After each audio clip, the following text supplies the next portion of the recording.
Hello, can you guys hear me? Hear me. Good. Somebody's playing some loud music though.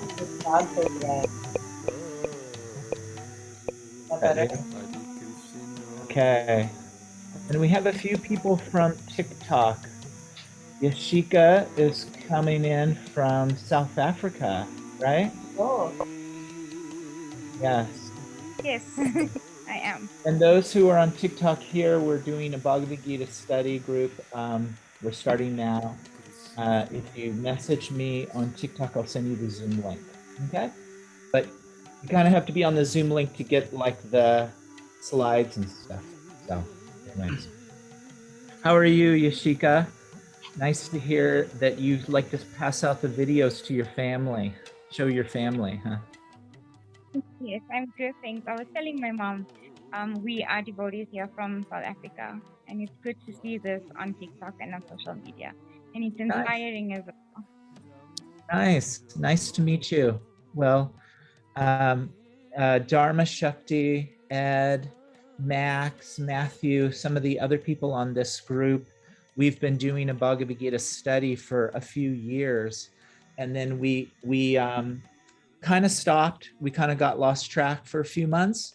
And now we're back on to having this regular Thursday Bhagavad Gita study. So I hope you can make it. Otherwise, if you can't make it, and those of you who are on TikTok right now on the live, message me and I'll send you the link later for the next one. Otherwise, we'll also have the video recorded and I'll send out the link and you can watch them later. Okay, cool. Awesome. I want to just welcome our other friends who are here today. Azrael, I'm glad you made it. And Candice, it's good to have you. Thank you all for joining us. Max, it's so good to see you. And Virginie, Matthew, it's just so nice to be with you all. So we're really excited to be here today. Thank you for joining us. Oh, you're muted, Jagai. And Ashrial, I know she's muted because she was working or something, but how nice. Yeah, if you're at work and you just need to stay muted and keep your video off, that's fine. If you're just kind of listening in, but of course we do love engaging with all of you. So glad to see your faces and be here with you. Nice. So welcome to our first of many for our Thursday Yoga Philosophy and Gita study class. I'm so grateful to be here and dive into this material. Jagai, as he mentioned, we had a kind of a regular study group going. This is going to be a little bit similar, a little bit different. So today we thought we are going to record all these sessions, and they will live somewhere on the website at some point so that you guys can access them if you're not able to make a live stream. But we thought that today we would just start really simple and kind of introduce the idea of Samkhya Yoga and what this is, and how it ties in with the Yoga Sutras, and then how that kind of leads into the yoga that we all are familiar with and or practice today. Kind of sometimes it seems like all this yoga is so fragmented, but there is a through line with it all, and it's nice when you can like in the Jagannath festival parade, when you can grab that rope and hold on to something that is connecting it all. So yeah, let's dive in. Should we start with some prayers? Yeah, and I've put some notes in some PowerPoint slides. So maybe if I took 15 minutes going over that, then after we do our prayers, then I have a few verses, and then we can do the verses, and then we can do our regular discussion of it. Okay. Cool. Yep. Okay, well, here we go. So those who don't know, just in case, because there's some new people, the very introduction to the Bhagavad Gita, we all study the same Bhagavad Gita, which is Prabhupada's Bhagavad Gita as it is. There's a few different versions of this. So some of them have very slight differences in the purports. For example, this one is the 1977 version. This one is the 1984 version. This one is the 1982 version, and they all have very different subtle changes in some of the verses, but they're all basically the same. So Bhagavad Gita as it is, page 1, we'll read these verses, these introductory verses. If you don't know them or have it, you're just listening, just listen. Okay, and Dharma will lead us. Om Jnanatimidandasya Gyananjana Shalakaya Chakshurunmilitam Yena Tasmai Shri Gurave Namaha. Shri Chaitanya Manovistam Stapitam Yena Bhutale Swayam Rupa Kadamayam Dadati Swapadantikam. Hey Krishna Karuna Sindhu Dinabandhu Jagapate Gopesha Gopika Kanta Radha Kanta Namaste. Bhakta Kanchana Gaurangi Radhe Vrindavaneshwari Vishavanu Suta Devi Pranamani Hari Priye Vanchakalpatarubhyascha Kripa Sindhubhya Eva Cha Patitanam Pavanebhyo Vaishnavebhyo Namo Namaha. Vanchakalpatarubhyascha Kripa Sindhubhya Eva Cha Patitanam Pavanebhyo Vaishnavebhyo Namo Namaha. Shri Krishna Chaitanya Prabhu Nityananda Shri Advaita Gadadhara Shri Vasari Gaura Bhakta Vrinda Hare Krishna Krishna Krishna Hare Hare Hare Rama Rama Rama Hare Hare. Haribo. Om Namo Bhagavate Vasudevaya. Om Namo Bhagavate Vasudevaya. Om Namo Bhagavate Vasudevaya. And those of you who are coming into TikTok, I posted a message earlier. Message me there. I'll send you the Zoom link. You can get it for the next class. Otherwise, you can just listen there. Okay. And I think too, what I'll try to do is have the prayers, I'll put that in the chat box next time. So for those of you that are new, I know Azrael, I think you messaged me about the words to the Sri Guru Pranam, and we do some other extended prayers in there. So I'll try to put that in the chat box next time. Or put on the screen. Maybe I'll make a file that we can screen share and we can all follow along. Yeah, you know, that other thing was kind of nice that we were doing for a minute, because you could like put like the see you, and then also at the same time like see the screen of that thing. I don't know if I want to use that. I'll figure that out for next time. Okay. Okay, so can I share my screen? Yes, I think I unlocked it so that you can do that. Okay, give me a You sec. know, I did before. Okay, so I'm so happy to be here. I really am. I've really missed these classes. They're very meaningful to me. And so thank you all for being here. So I'm just going to go through these quickly. And the real purpose behind this is just to make a tie-in, quick tie-in to why Dharma and Ed and all the yogis who sit on a mat and stretch and do things, why the philosophy of the Bhagavad Gita is tied to that. What's the connection? And I'm just going to generalize this, and Dharma can step in and say what she wishes to about Patanjali's Yoga Sutras. I'm almost going to say nothing about them, just very general. So Patanjali, 400 CE, which is now the new version of AD, or 400 years after Christ, essentially, put together Yoga Sutras, which is based on essentially two different Vedic traditions, the eight limb or Astanga Yoga and Kriya Yoga. Kriya Yoga, as Bhagavad Gita studiers know as Karma Yoga. So by putting these two things together as an action means doing something, there's a philosophy behind that, which is called Samkhya Yoga.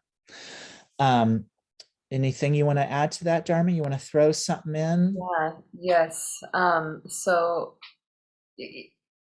basically, he introduces the Yoga Sutras as a condensation, or we can think of it as the first, those books that are like computers for dummies. Pretty Mm-hmm. much his Yoga Sutras was, like yoga for dummies. Yeah, I use that loosely, but it was a way to take a system that had been kept in the Brahminical orders for a long time, and with the ascetics, the forest dwellers, and now he is trying to bring all this information together in a very synthesized way. And in the eight limb yoga, you know, is the first chapter, and that chapter is really about meditative absorption. It's about how to achieve that state of meditation where you are so absorbed that nothing can interrupt your connection with whatever you're meditating on, and you end up in that state of samadhi. And the eight limbs actually come to support that process. Um, Kriya Yoga is the next practice that he recommends, and the second chapter is all about Kriya Yoga.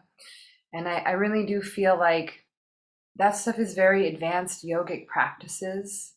And the eight limb Ashtanga Yoga was offered as a support system for those of us who are living in a world where we're very engrossed in mundane life and material life, because we're living in city areas. And so the eight limb path, I think, is very important for modern day yogis to start there, and understanding how that eight limb path connects with the Kriya Yoga path, and how those Kriya Yoga practices are meant to support what he offers in the first chapter, which is how to achieve this state of meditative absorption, which we call samadhi, or superconscious state. Nice. That's a And it's good meant to start. be a very non-dogmatic, non-sectarian book. Like, he specifically is trying to make this universal Mhm. and for everybody. And that's why in this period is usually called the classical yoga period. Classical yoga.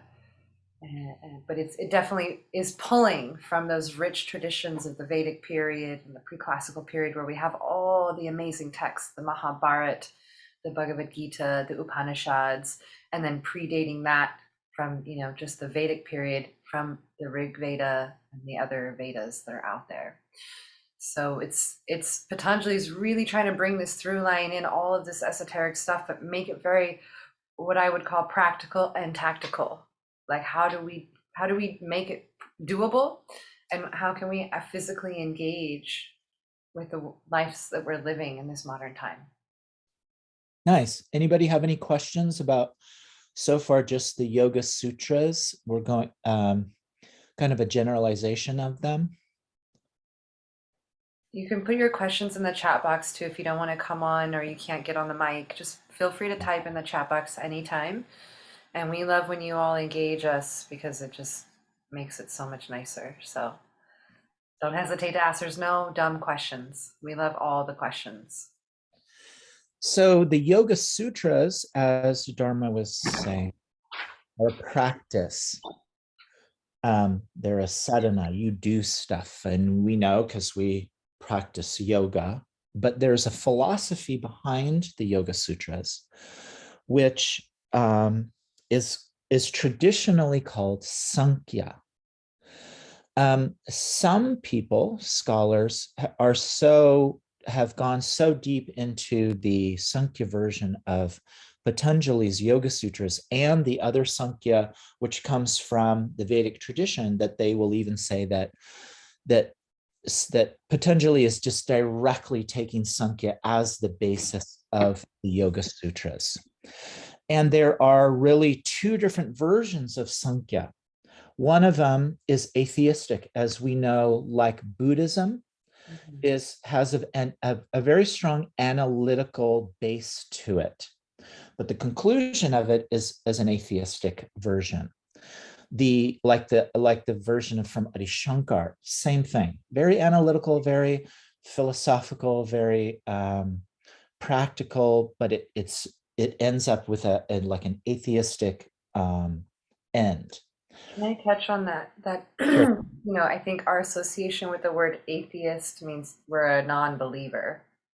Yeah. And in this context, atheist means you don't, there's no name and form and source specifically talk. It's just very broad, and there isn't like a dialed in version of this godlike figure. It's just energy.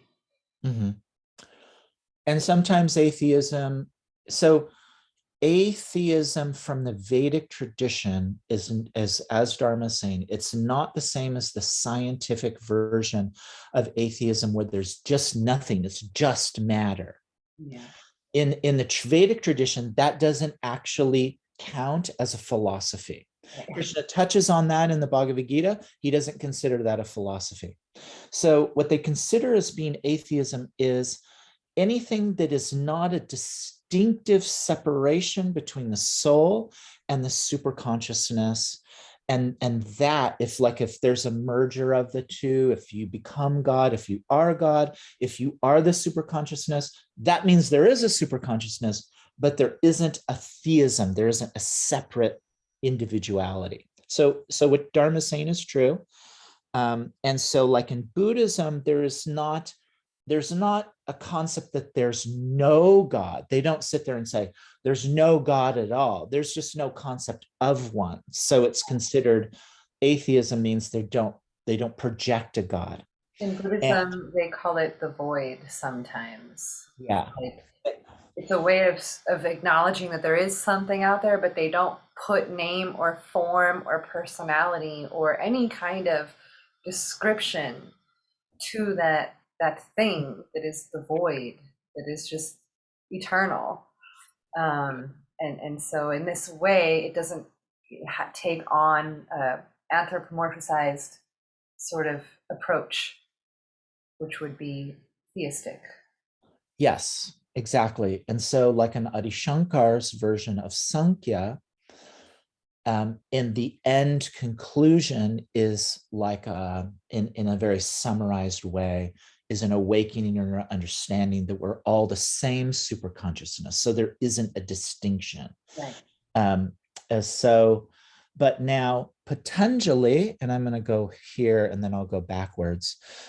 In Patanjali's understanding of Samkhya Yoga, which is the same as the understanding of Samkhya Yoga from Bhagavad Gita and the Rig Veda, there is this separation between the soul and the super soul or the super consciousness. There's consciousness and the super consciousness.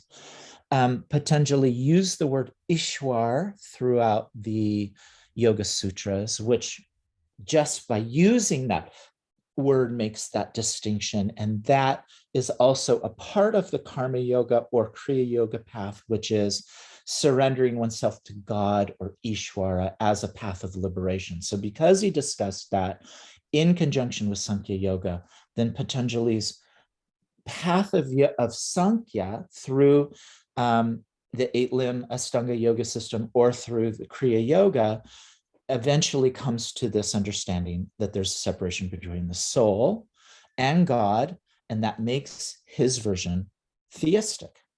Well, when Patanjali starts the yoga, I mean, in the very first chapter, he starts in verse 2, he says, yogas chitta vritti nirodha, right? Let me just back up. You said that that Patanjali's Yoga Sutras is a practice. It is a sadhana. But to what end, right? Why are we doing this practice? And then here comes the Samkhya Yoga philosophy backing it up to point to what that end result is that we're trying to get from the practice, which is this union or connection. Now, what you're connected to, Patanjali leaves that open for a lot of options. He's not trying to kind of force this idea of divinity on anybody, but you can see by the way he's written the verses that he is alluding to the fact that Samkhya Yoga has influenced what he's writing. And so it's interesting, there's only 196 verses in this book, and in the first chapter and the second chapter, he both offers one as an option, like if these practices are too hard, but also as part of the practice that we should be doing Ishvara Pranidhana Va. But he says initially in the beginning of the Yoga Sutras, right, the second verse, yoga is about the cessation of the fluctuations of the mind. So he's telling you what yoga is for.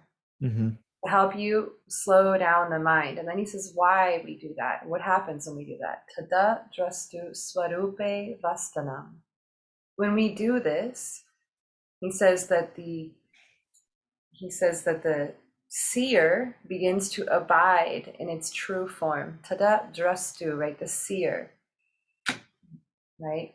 And so the seer begins to take its true form. So he's already by the third verse, he's already introduced this idea that there is the seer and there is the form, which is the basis of Samkhya Yoga, that you are the soul witnessing an experience that you're having. And then in the next verse, in verse 4, I believe, he says, otherwise at other times, we're just completely identifying with the movements of the mind. So just in the first 4 verses, he's already introducing Samkhya Yoga and how this practice of yoga is slowing down the mind so that we can connect to our true nature, to our spirit. Because if we don't, we are just connected to our mind and we are identifying ourselves as that doing, the thinker and the doer, as opposed to standing in our true form, that authentic soul self. And so I think it's amazing how he just starts with already introducing Samkhya Yoga just like that in such a simple way. I think that it gets easily missed because we think, oh, it's just about quieting the mind, so that you can be really in your true form, like your thinking mind, your stressed out self, your part of you that wants to freak out. That's not really you. That's what he's saying. It's not really you. Those are just movements in the mind. This yoga is meant to connect you, to link you to your spirit, so that once you're linked to your spirit, you can do Ishvara Pranidhana. Nice.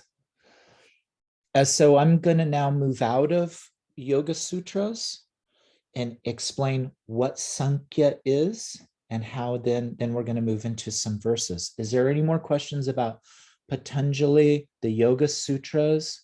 And if not, then we'll talk about Samkhya and how Krishna starts his arguments to Arjuna with Samkhya Yoga.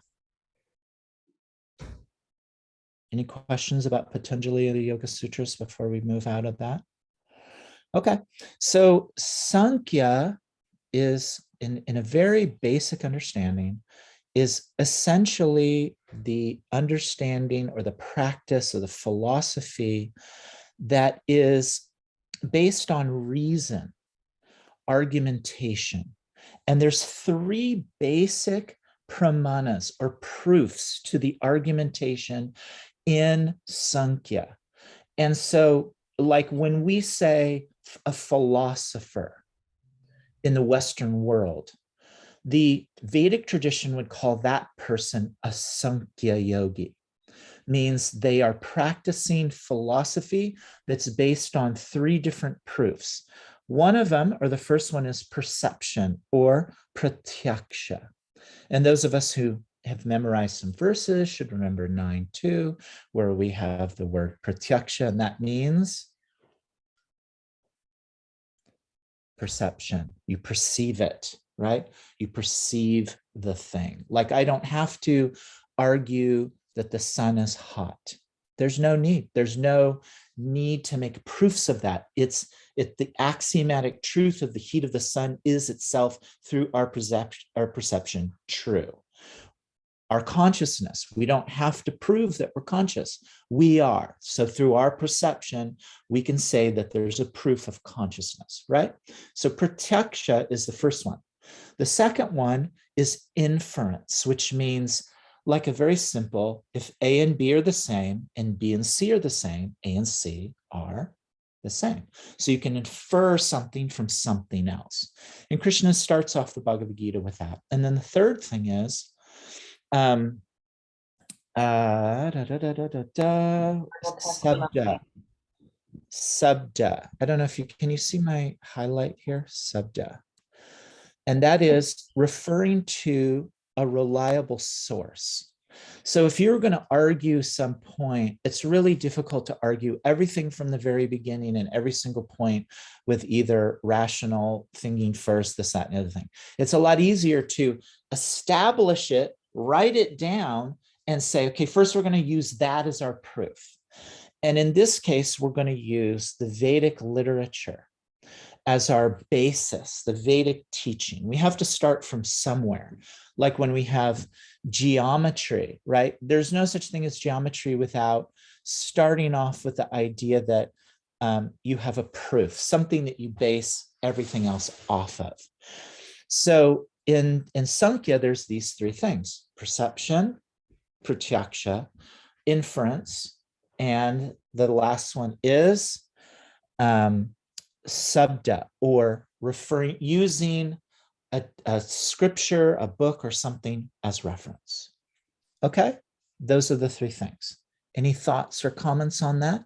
That's how Samkhya starts. And if not, then we'll get into the Gita and how Krishna starts his thoughts on that.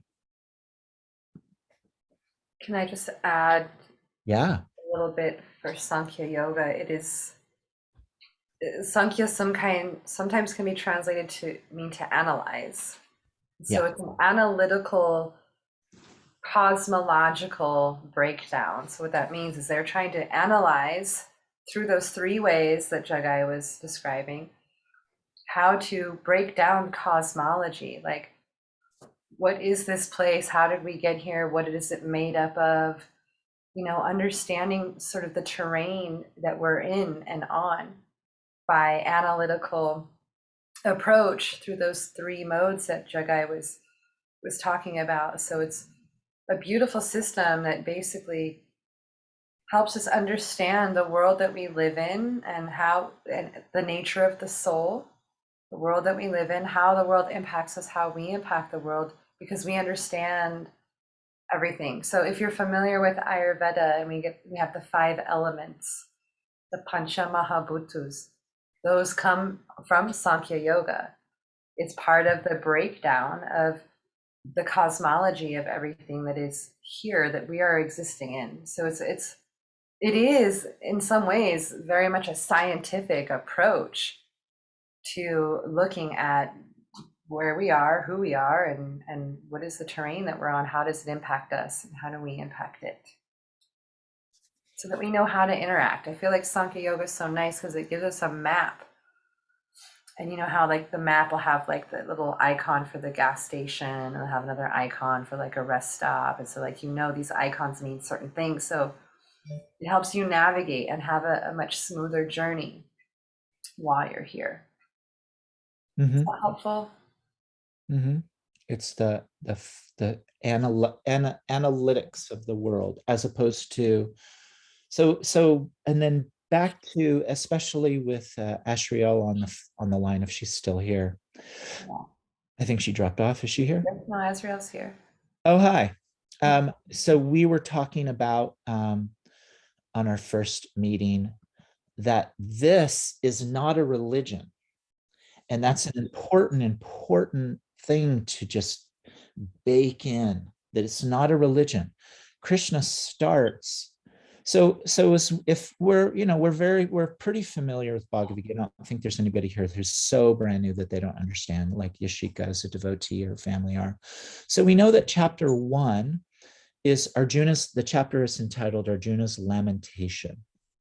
And Arjuna goes through a lot of arguments based on morality, religion, values, social things, just bad things that will happen if he fights. He makes a lot of complaints, right?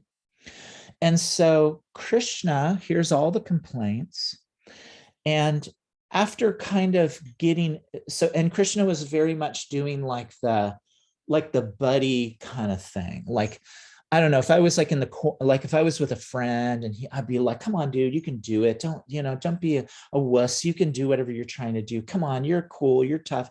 But at some point, Arjuna was like, no, I don't just want you to be my friend telling me to get out there and do it. I am surrendering to you as a guru, as a teacher.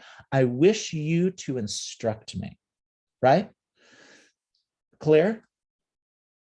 Everybody's clear on that.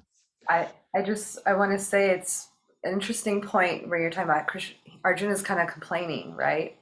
Yeah. And Arjuna is he's being very analytical about it. He's being very logical and very rational. And he's pulling from those 3 modes of how to get information, his own personal experience, his perception, inference. Others are looking like they're lamenting too. They don't want to be here. The women and the wives at home are sad. Like, he's inferring. And he even refers to the text, to the Vedas, of like why he shouldn't fight. So Arjuna already has a very analytical natured mind in the way that he is breaking down these things and approaching his reasoning and his logic for why he doesn't want to do what he's doing. And so Krishna is going to respond in kind with the same kind of approach of breaking down the information for him. Yeah, Arjuna's not dumb. And people shouldn't think that Arjuna's just like a dumb kind of warrior, like, oh, I don't want to fight. I don't know what to do with myself. This kind of sucks. No, he's a brilliant, well-educated man who really knows the Vedas, the teachings, and everything.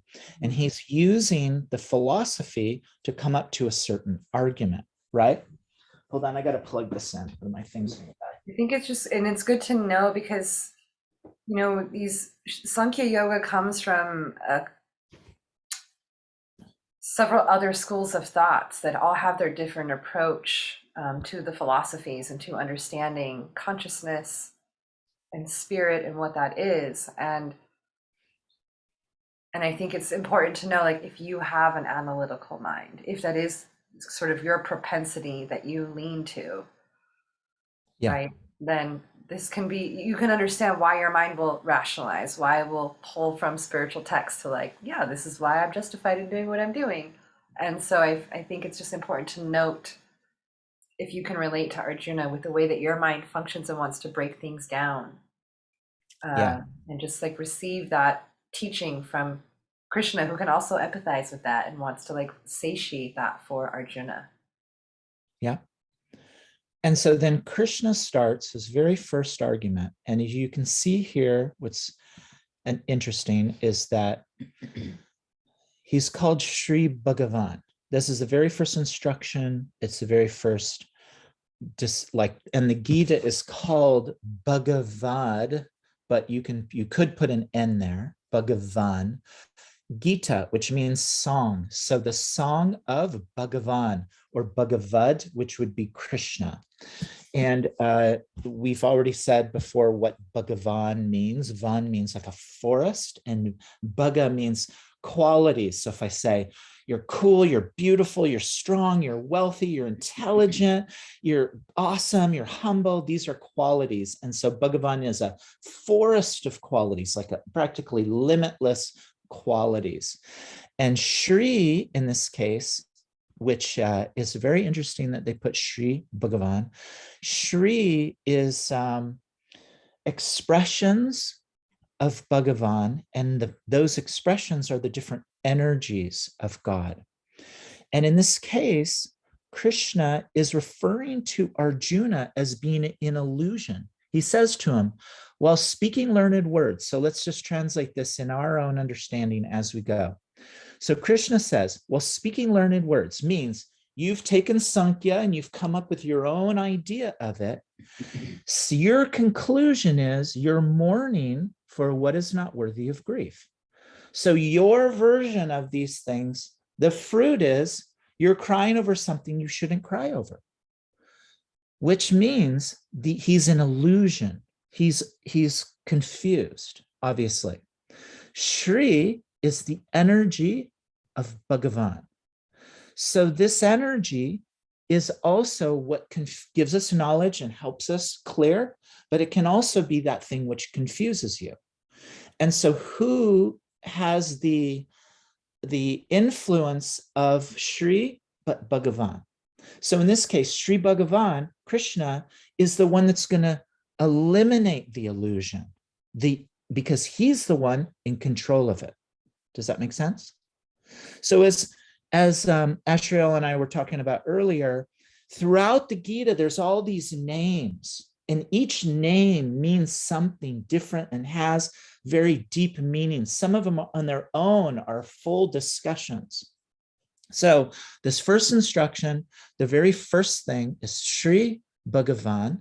So Krishna, who is the source of all qualities, who is in control of the energy, which gives us illusion, says, your philosophy, the fruit of it is your mourning for what is not worthy of grief. Those who have the right philosophy lament neither for the living nor the dead. So your philosophy, the fruit is no good. The real philosophy, the fruit, means you do not lament for the living or the dead. So now let's hear that philosophy. Does that make sense? And Krishna will talk Samkhya, the same Samkhya that Patanjali is speaking about in the Yoga Sutras, the theistic Samkhya Yoga, which is very pervasive through the Vedic teachings. Well, when Krishna says that to Arjuna, like your philosophy is not bearing good fruit, does he mean like your philosophy that you just made up on the spot? Like, you know, what you're coming to, your conclusions are that you're coming to based on the book knowledge that you have. Is that what he means? Or does he mean Well, no, it means that Samkhya Yoga isn't you're complete? sitting there, you're sitting there and you're preaching all this stuff and you've come up with this whole idea, but look at the result of it. You're Right. crying, you're freaking out, you've thrown all your gear on the ground, you don't even know what to do with yourself. So what's the value of all the words you've said? Right. So basically, when he says your philosophy, he's meaning what Wait, you're, all the things that you're telling yourself, the stories that you're basically coming up with your own philosophy in the moment about and your mind is so sneaky in the way that it wants to rationalize and make it logic and connect the dots with all this book knowledge and support how you feel. Yes. Rather than, yeah. It's the same thing as when you're trying to do research in quotes on Google, and you just end up finding all the things that validate what you already think. Right? Which is, your own bias. Like, see, I've proven it through my research, because you've only just looked up stuff for your own mind. So basically, Arjuna has Googled his own ideas and is presenting them, and they're just not working, and he's freaked out. Got it. Okay, so then Krishna says, your Google searches have returned a bias for your own nonsense, and now you're all upset and it's not working. So here is real Samkhya. And the very first thing, which is so amazing, that Krishna does, is if we look here, I'm just going to read this to you. The Rig Veda. So we talked about Samkhya has got three things: Pratyaksha, Anuman, which is inference, and then reference to something, book, right? So Krishna starts by referencing the Rig Veda, which is the oldest of all the Vedic literature. In some ways, it's considered the first of the Vedas, and then everything kind of emanates from it. And you see here that the Rig Veda can be interpreted in one of three ways. It can be interpreted as Adi Yagya, which means an eternal practice, let's say. Adi Daiva, which means the eternal God. Don't worry about those two. And then Adhyatma, which means the eternal soul. But this word Adi, which is a very important word, very important in the Rig Veda, doesn't mean eternal. It means it never started. Adi means it has no beginning. There's no beginning. It's never born. So the soul is never born. God is never born. There's no like time that the soul didn't exist and then came into being and it's like, oh, here I am. I'm born now. No. So Krishna starts his words in the Bhagavad Gita by quoting the Rig Veda, the Adi Atma section, by saying, never was there a time that I did not exist. By him saying that, anybody during this time would know, oh, you're quoting this Adhyatma, this non-birth of the soul. Hence, you're quoting the Rig Veda, and we're starting from the oldest Vedic teachings as our basis.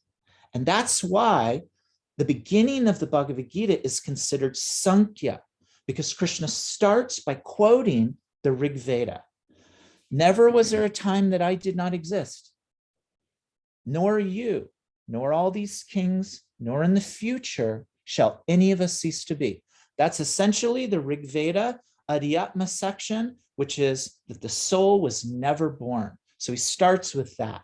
Where see, Arjuna doesn't start by really quoting a solid basis in his argument. He goes kind of all over the place and talks about different things, kind of squirreling around.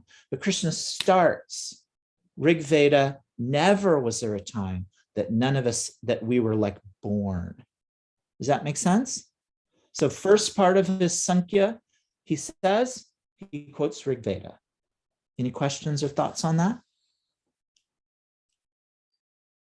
So he's just establishing solidly what is our proof to start the philosophy. We're going to start with this. So I think, I don't know if this is going to be helpful or too much information for some people, but the Vedic texts are the most ancient form of written teachings, right? Ever in the world. Right, that speak of God, right? The nature of God and all these very esoteric concepts. And from those texts, there were these 6 schools of thought that formed in how they dissected that information, how they approached or interpreted that information. And so that's where we get the Shad Darshans. These are the 6 main schools.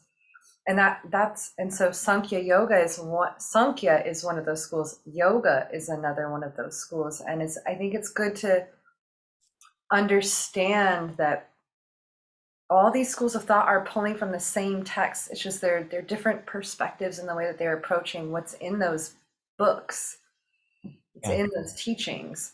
And so I think it's so interesting. I never knew that Krishna's starting with, I didn't know that was a reference to the Rig Veda. Never was there a time. So Krishna's going right back. He's just like, I didn't know this either until I listened to this podcast about this word Adi from a sannyasi from Tripurari's group, who went through a whole complicated description of this word Adi from the Rig Veda.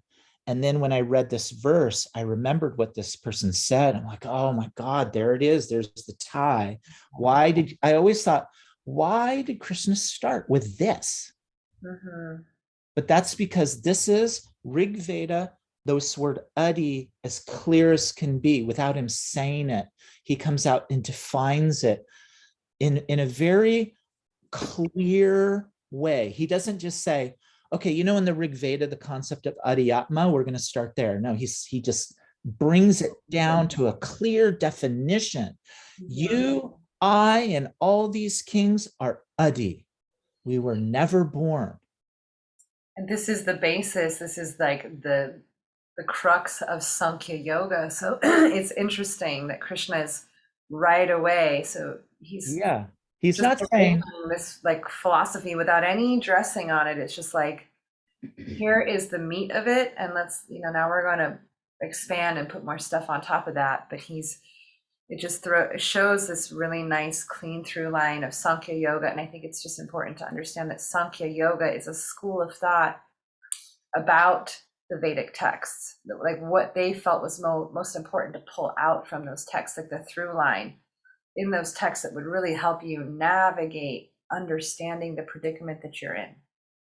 And also this first text is so amazing because if you think about this text, the text before it, it starts Sri Bhagavan. All Vedic teachings, all understanding is Bhagavan is the supreme consciousness, the super soul, the Ishwara, the Lord of all things. You wouldn't call somebody Bhagavan if they weren't literally God. And that person who's going to start speaking does not say, do it because I'm God and I'm saying so. He starts by saying, first, we're going to establish a base point, the Rig Veda. You accept it, I accept it. And what is the basis of the Rig Veda? Adi, that we were never born, not you, not me. He's not saying that we're all merged together. No, he's saying you and I are different, but we're never born.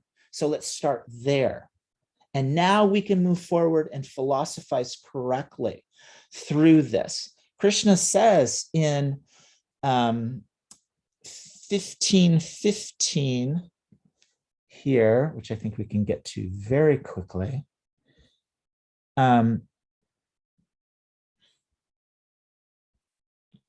Krishna says here, I'm seated in everyone's heart. So God is within all hearts. And from God, Krishna, remembrance, knowledge, and forgetfulness springs out. By all the Vedas, I am to be known. So Krishna in the Gita establishes the Vedas as the base point of knowledge for this philosophy. He himself is not saying, of all knowledge, it'll just come from me only. He's saying, remembrance and knowledge and forgetfulness comes from me, but the basis of it is the Vedic teachings. That's where you will know of myself, which is also the soul. It's the basis of it. And from that, Krishna's basing his beginning arguments, which is this adhyatma, or that the soul is never born, coming from the Rig Veda. Questions, thoughts before we move on? Azrael's asking, what is the basis of the Rig Veda? Okay. So good question. Good question. So traditionally, and I could play this kind of cool video that kind of shows how the origin of kind of philosophies and how they spread across the world. But traditionally, the Vedic teachings were discussed, means they were passed through mouth to ear. They weren't written down.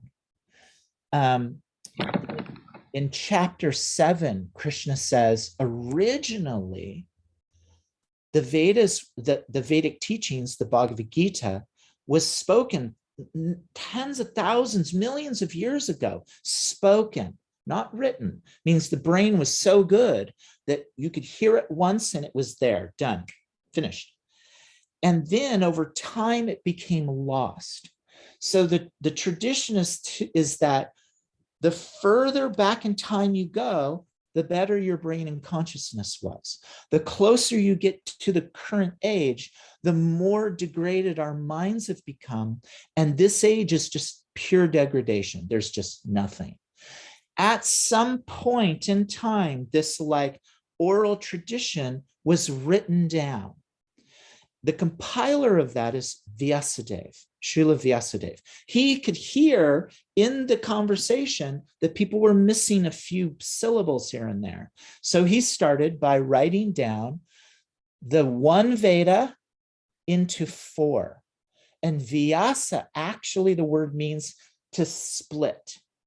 So originally it was one text that you would speak to your disciple, they would hear it and memorize it. They would become a guru, speak it to their disciple, they would hear it and memorize it. But he realized it's being lost. He split it into 4. The first one that he wrote was called the Rig Veda. Rig, Sama, Atharva, and Yajurveda. They're all basically similar, but the Rig is the oldest one. And that's the first written one. And all scholars around the world, no matter who they are, no matter what country they're from, no matter what religion they're from, will say the very first religious text written down in the world is the Rig Veda. So can I expand a little bit on, that was Yes. so great, Jagai, that was really good.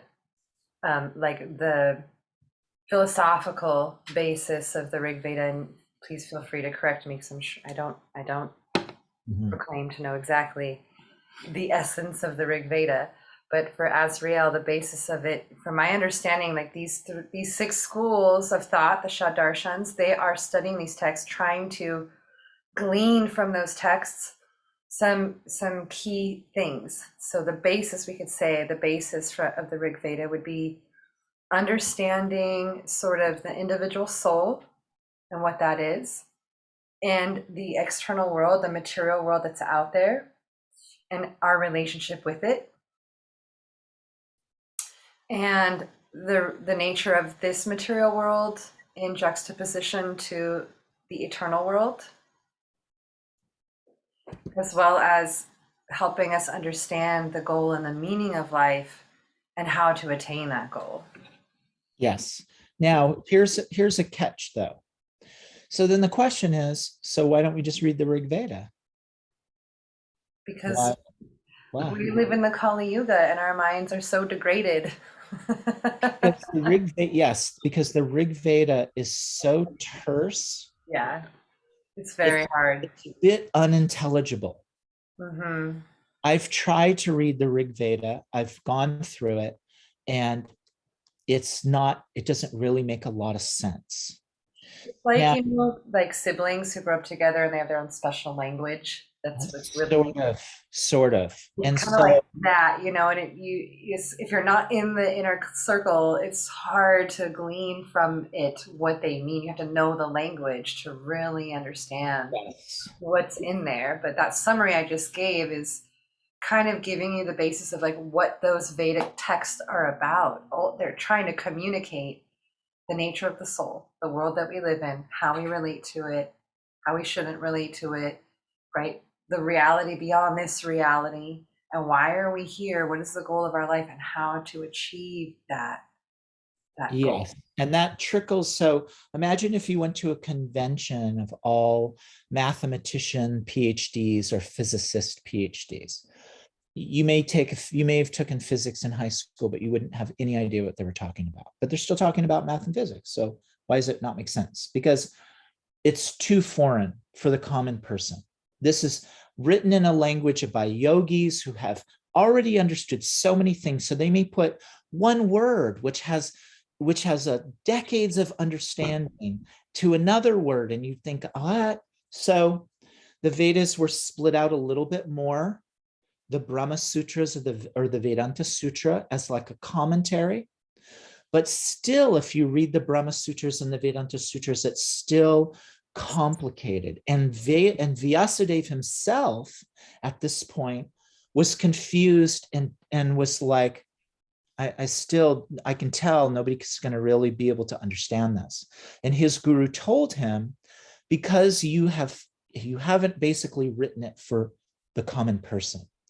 And then he rewrote another commentary on the whole thing called the Bhagavatam and the Mahabharata.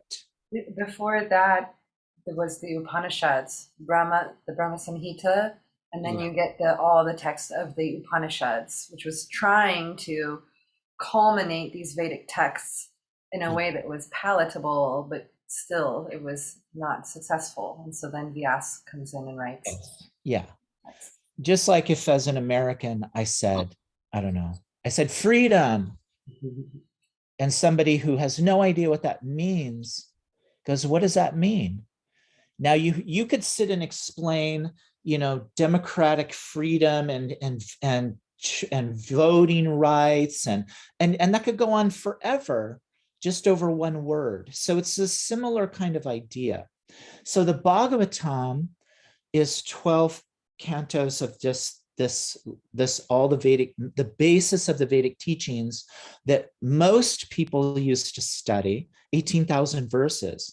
And so why the Gita is so important in all schools of Vedic teaching use the Gita is because Krishna, who is the most expert in all the Vedic teachings, summarized all the teachings in 700 verses clearly in speaking it, not writing it, not in weird codes, but in conversation. And that conversation totally makes sense. And so that's like in conversation, you lose the formalities, right? Like yes. when you are speaking to somebody, you're not going to write the same way you would submit a college essay. There are much more formalities in your grammar and punctuation and all that stuff. And so it can get real technical. And he can ask questions. Yeah. Arjuna many times says, I'm totally confused by what you're saying to me. Yeah. And then they can go back and forth. And so that's why the Bhagavad Gita of all Vedic schools is considered the summation, the distillation of all the Vedic philosophies and teachings into one simplified version, but complete in itself. And that's why you go to 1 billion people who say that they follow the Vedic teachings and say that they're Hindus, and you ask them, what book do you read? If you read a book, they all say Bhagavad Gita. True. One half of 1% of people will read anything outside of that. I mean, they may have been raised watching the Mahabharata movies, but they're not going to read the Mahabharata. No. Let's just land there for a moment and check in. How are you all out there listening? Where are you at with this? How's it feeling? What are your thoughts, questions? I'd love to hear from at least 2 of you. Yeah. Let's hear a little bit from everybody, a little bit. All right, well, for me, I like and hearing all of it, and it's like unpacking that word freedom, knowing what it means, but unpacking the word freedom, because then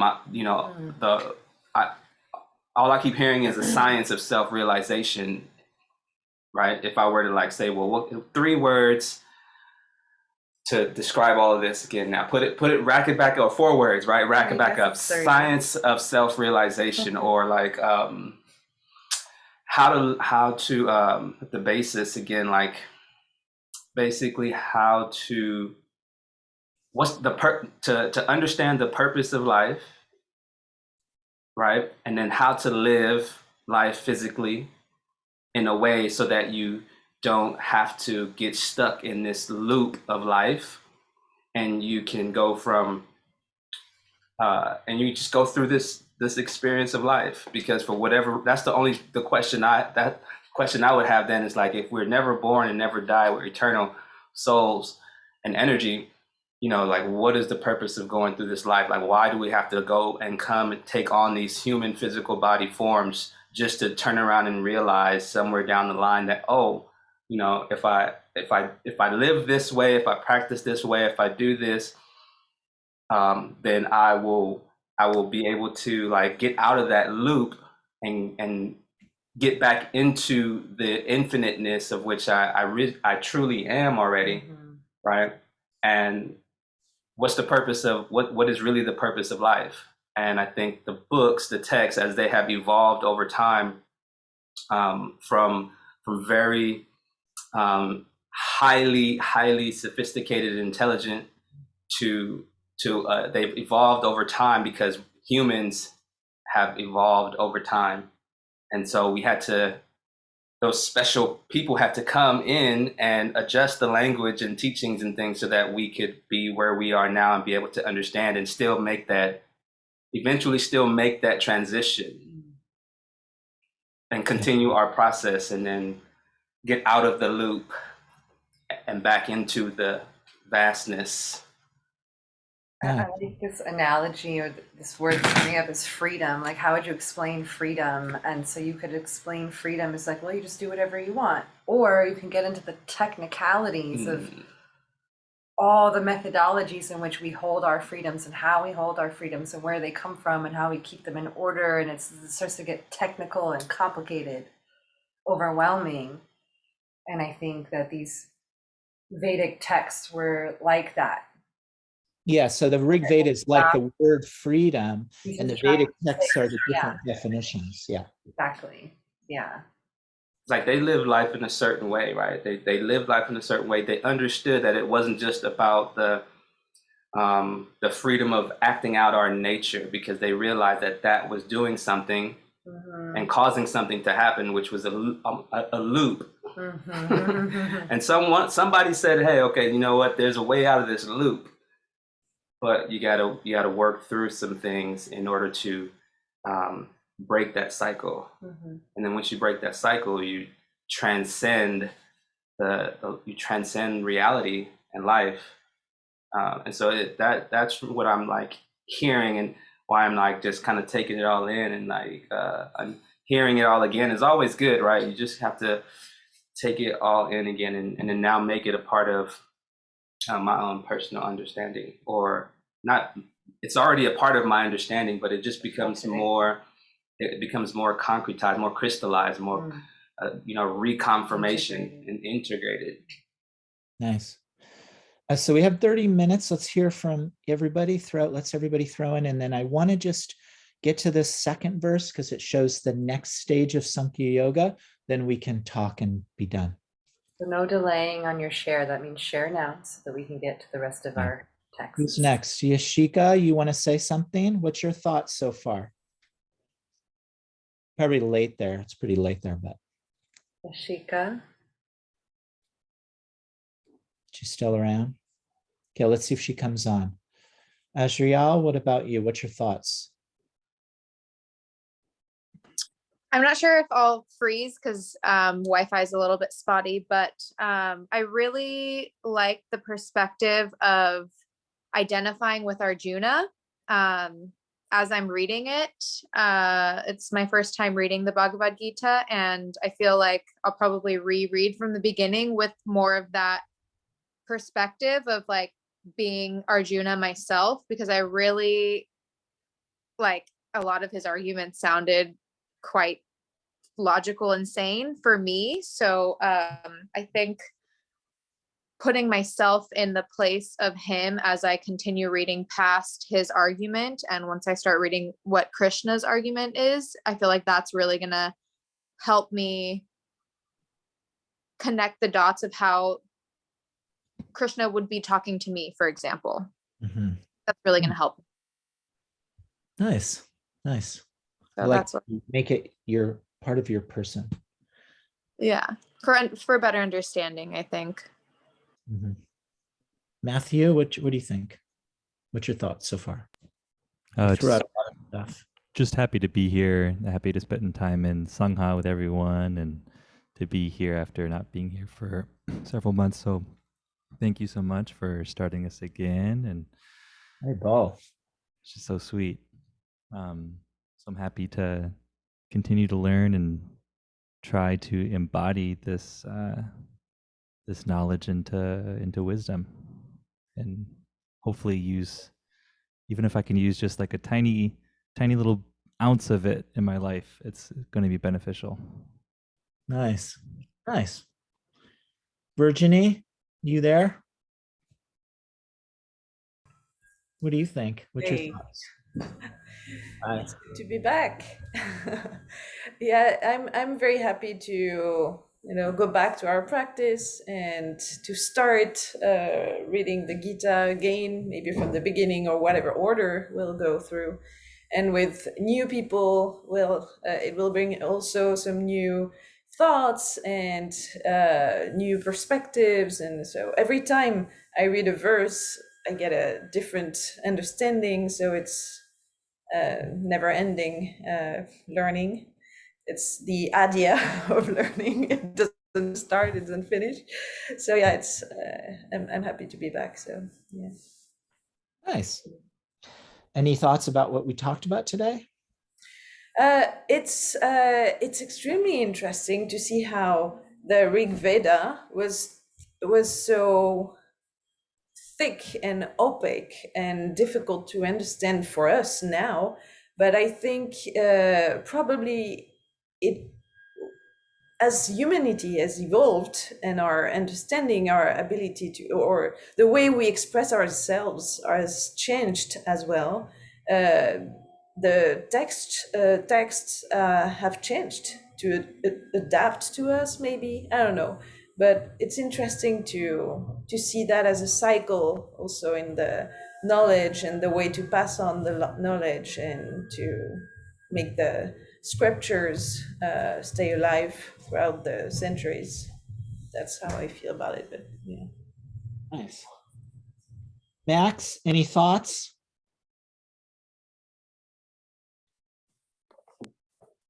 I echo what Matthew and Virginia said. It's nice to go back and to hear things in new ways and have different things stick out, and also just to be back in association with you all. Nice. Yeah, I'm very grateful. Max and I and Dharma and all of us have been studying Gita now for a few years, right? So it's nice to be back in a regular cadence. Okay, so I'm still sharing my screen. And so what we were talking about is that Samkhya has got 3 proofs. One of them is quoting something. So Krishna quoted the Rig Veda. And then the next one is making or pratyaksha, which is perception, your perception of things, right? So there's an argument here. So Krishna first quotes a source by saying, we are Adi, we exist. That's full Rig Veda.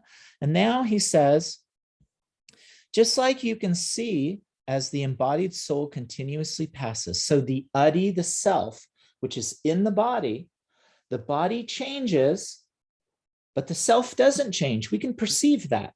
We can look in the mirror, and sometimes we look in the mirror and say, oh crap, I look old. So something of the body has gone past, and you as the soul didn't even perceive it, right? Because the body is changing, but the soul doesn't change.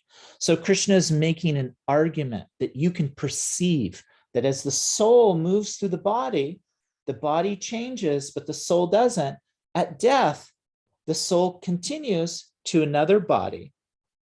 And a sober person means a person who has this philosophy is not bewildered by that change.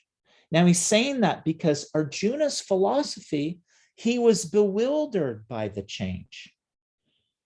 Means he was freaking out about all the things that are about to happen. He's saying, but if you follow the Samkhya philosophy correctly, you will not be bewildered by this change.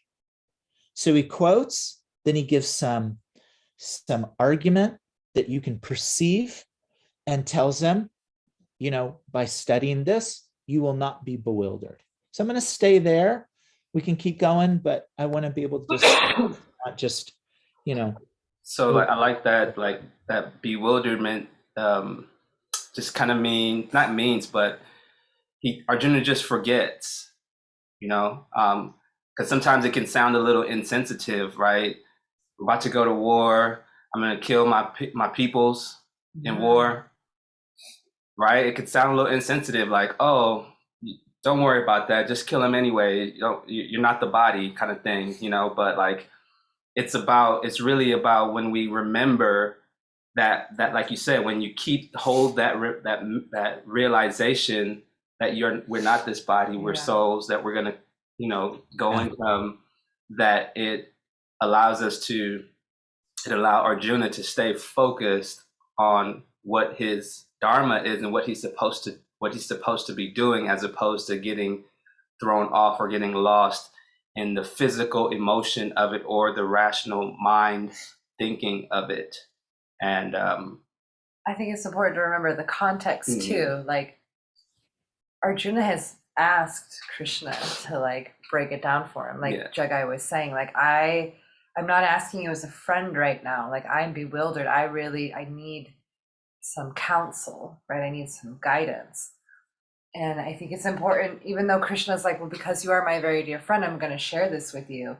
But to remember the context, because Arjuna is a very well-studied warrior. He isn't just some newbie to the spiritual life, and Krishna's like, hey, don't worry about it, man. We're all souls anyways. But, like, just remember how he was born. Because sometimes what happens is in life, we meet people who are suffering and who are struggling, and we try to oversimplify it and say, hey, this is all temporary anyways, don't worry about it. That's not what Krishna is necessarily. Like, the moment is, understanding the context of the moment is super important, because Arjuna is ready for this information. He's studied this stuff. He just needs to remember. And they're in the middle of the battlefield. And Krishna is helping him to remember again. He's giving him that remembrance so that the task that he is being tasked with, he can actually show up to with a clean conscience about it. Yeah, and Krishna's establishing very clearly, very solid lines of moving forward with Arjuna's mind. Krishna has turned his relationship and has become a guru. The very first words, he's chastising him, setting him straight. Laughing at him, establishing the philosophy from the point of view of the oldest Veda, giving him a clear conception that he can look at and see, and telling him what will be the result of following this philosophy correctly. You will not be disturbed by the process of death. So just in a few verses, Krishna has clearly established a very solid path forward for Arjuna in 8 lines of Sanskrit. And he's offering it on this inference, right? From a bona fide text that is indisputable, not undisputed, like no one's challenged it. It's indisputable truth that he is leaning back on to support this conversation with Arjuna, knowing Arjuna sees it as indisputable. It's like if we all agree, like, okay, we all believe in this truth.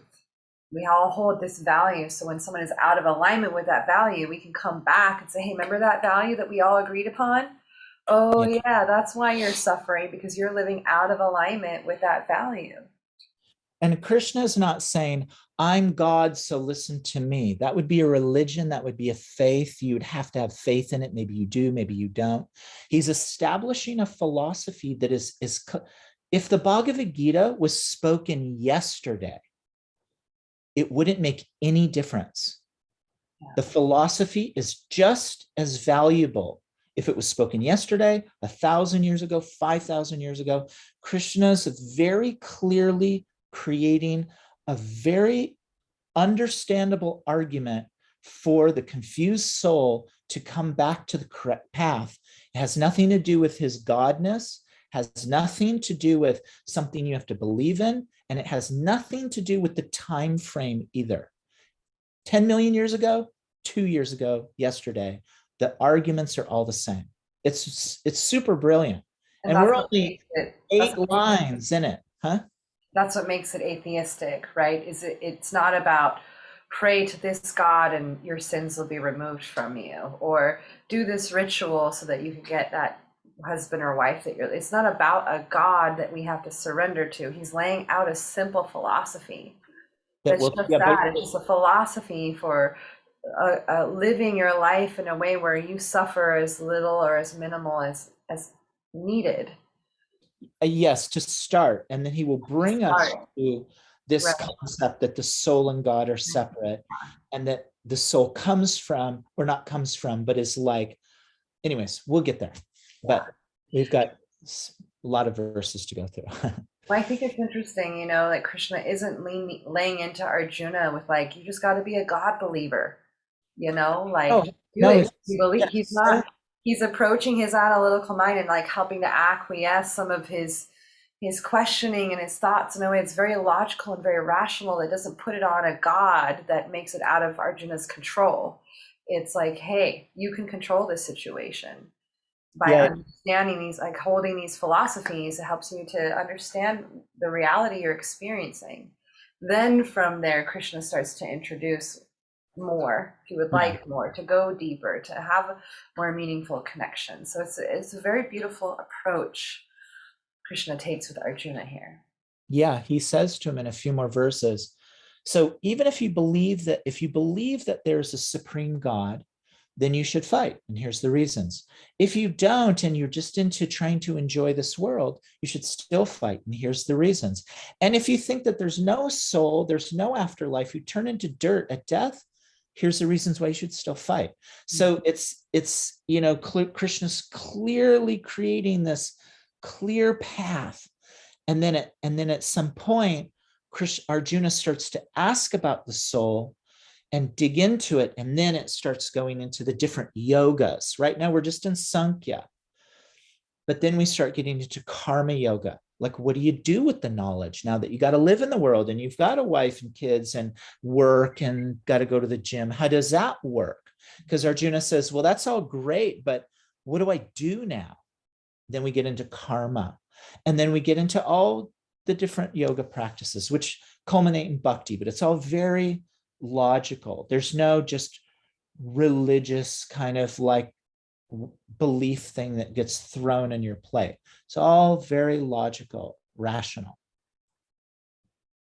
Very much so. It's not like a blind faith type experience, which is what I love about the Gita so much, and what I love about this particular tradition path, Samkhya Yoga.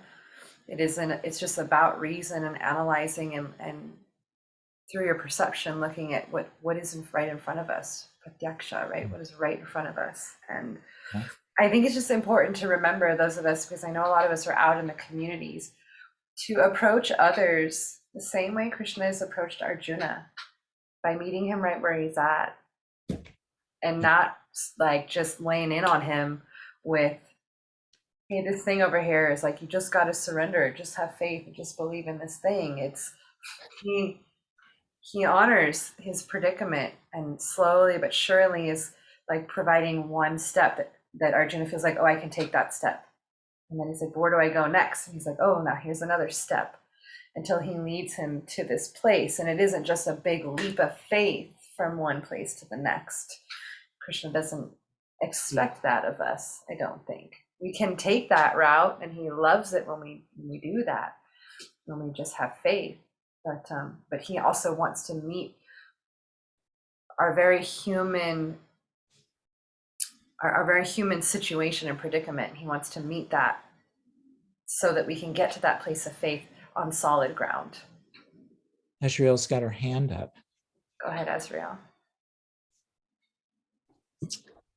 So thank you guys for putting this together, first of all. And I guess my questions lie in like, is Krishna trying to explain that because this is his dharma, this is not a question of morale or ethics or anything like that. It's because they agree on a specific philosophy, and because this path is his dharma, so he's getting caught up in these like moral,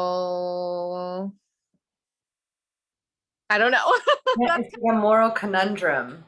He's like getting the philosophy at all angles, and he's like using this to support himself and using this one to support himself. And Krishna is he's doing all those things. He's telling Arjuna why, like, it is his dharma to do it, but also the moral arguments and the ethic. Like, he goes through all of those things, and in the process of going through all of them, we are left with these teachings that basically give a broad stroke, but also very detailed, to moral codes of conduct and ethical guidelines for all of us who are fighting the good fight.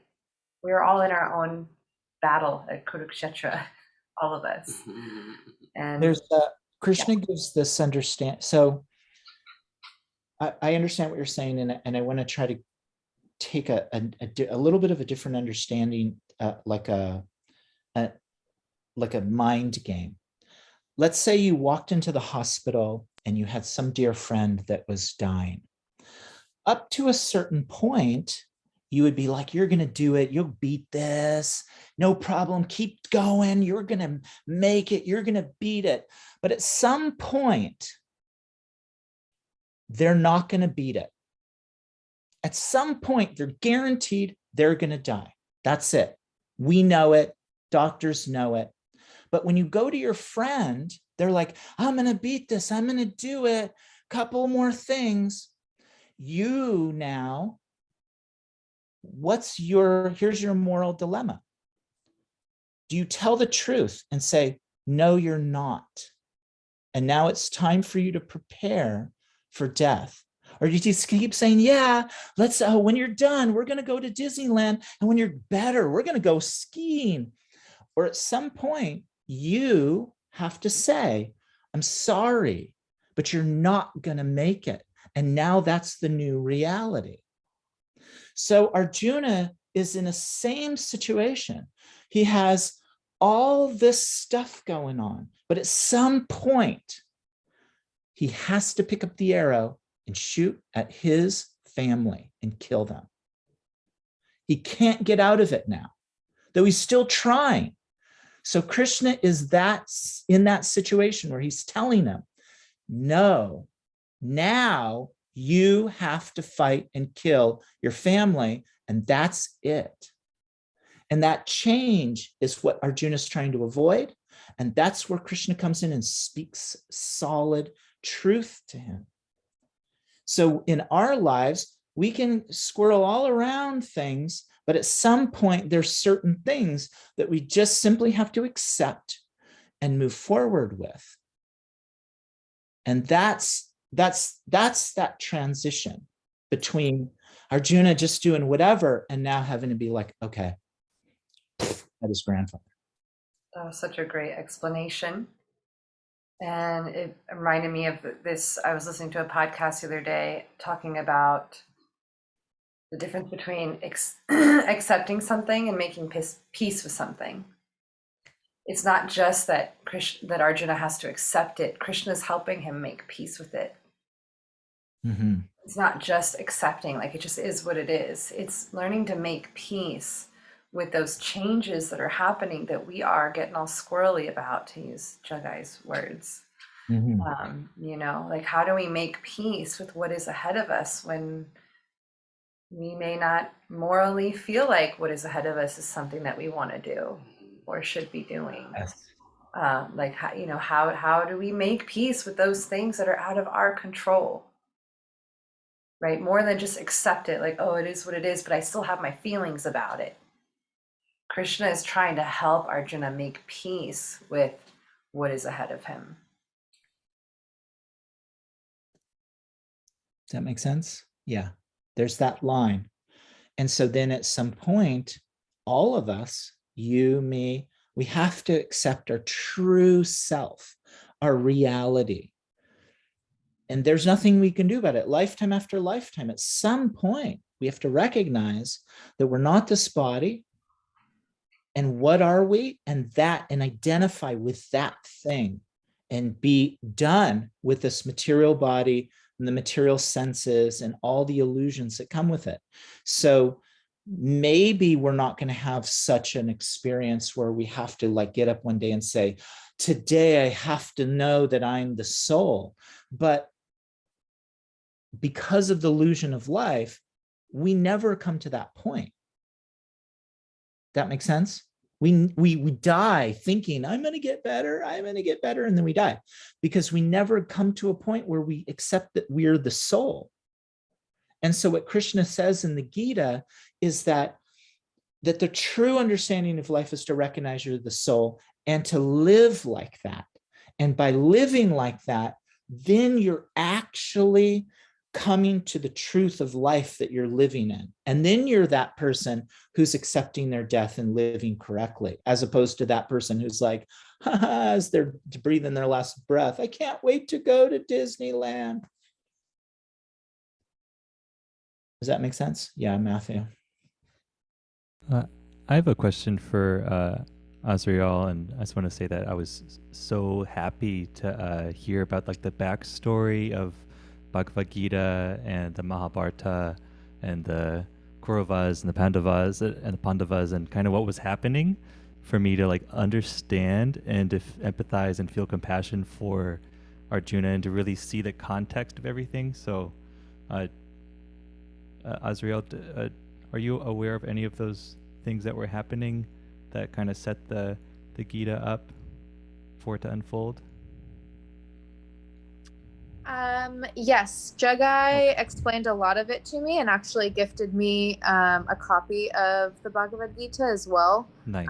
Really helped me understand like the storyline of where it was beginning. So yeah, that was really helpful. And also your Jagai,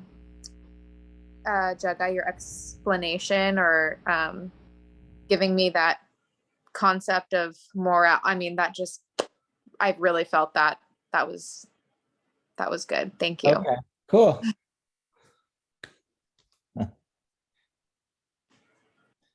But we have just a few minutes left, so maybe we can go around and just share one takeaway, like what's one little nugget of philosophy that really landed with you today that you feel like is something that you want to or could apply more to your own life.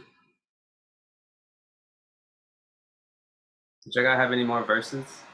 Or Well, we only have a few minutes, Okay. but Yeah, the next class will start with the next verse. And so I think unless you guys have a different idea, we'll just go forward from here. We're not going to go every verse. We'll skip up to like important ones that kind of set like the philosophy, you know, because there's like main verses and then there's kind of like supporting verses around it. And so we'll just kind of go through the Gita hitting like milestone verses.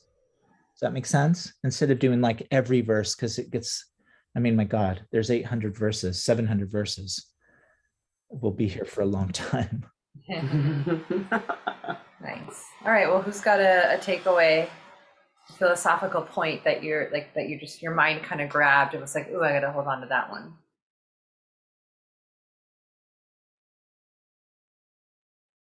Go ahead, Matthew. I know you got something. Try to meet people where they're at. Mm-hmm. Yeah. Good. Back to Max. I think this is a recency effect, but I'm focused on, times when I'm squirrely and have a hard time making decisions. So I think what's sitting present for me is this concept of being at peace with my decisions, not necessarily having to make the right decision. But I really liked what you said in regards to that. So that's kind of sticking with me.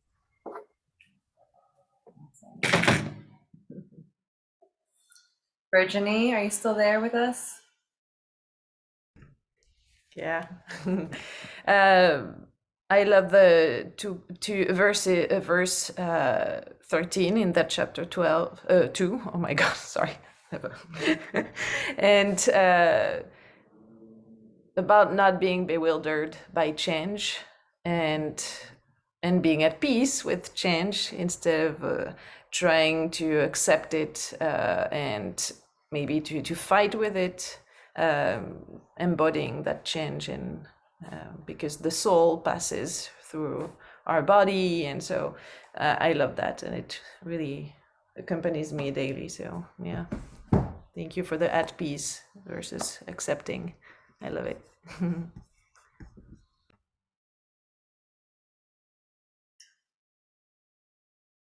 Making peace with the changes that are in front of us help us move into acceptance. So a lot of times it's hard for us to accept things because our feelings are not in alignment with the acceptance that is required of us.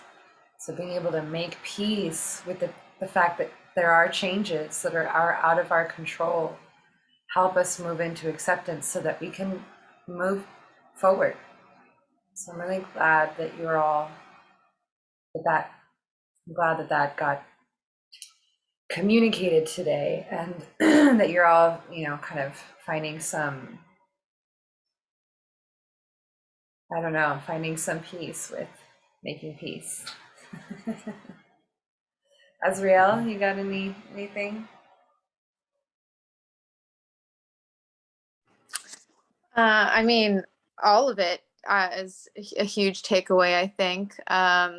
I want to say thank you so much for this, because it's really helping me digest all of this really complex stuff.